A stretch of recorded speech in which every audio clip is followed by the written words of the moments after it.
Well, hello, my friends. Today we begin the book of Daniel, chapters 1 to 3. Let me start by giving you a little historical background. Daniel was taken captive from Judah in the first exile, which is around 605 BC. Ezekiel was taken in the second, around 597. So when Ezekiel was prophesying, Daniel was already ministering in the king's court. Now, Daniel was a single young man and probably became a eunuch in the king's service.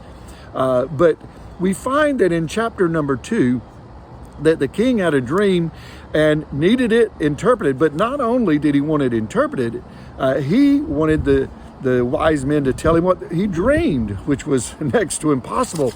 Well, it was impossible with man, but with God, all things are possible. But anyway, Daniel told him what the dream was and also interpreted the dream. Now, in the dream, we find that Nebuchadnezzar was in this large image that was interpreted was the head of gold.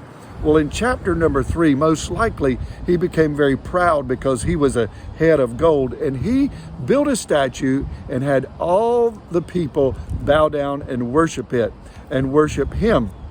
Well, the 3 Hebrew children, Shadrach, Meshach, and Abednego, Daniel's counterparts and workers there from Judah, they refused to bow. Now, the threat was, if you don't bow down and worship, you're going to be thrown in a furnace of fire.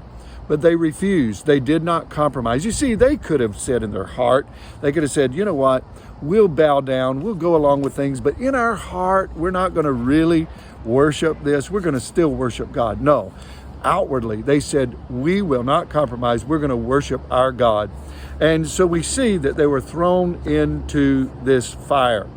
And the end of the story goes in the scripture that there was a 4th man in the fire, which we believe it was Jesus Christ, the 4th man in the fire, and they were not burned, not even the smell of smoke in their hair or their clothes. But the point I want to make to you today is the fact that they did not compromise. And friends, I want to say that in our culture today, it would be so easy for us as believers to compromise our convictions just to keep peace among people, but we've got to take a stand. Don't bow, but stand.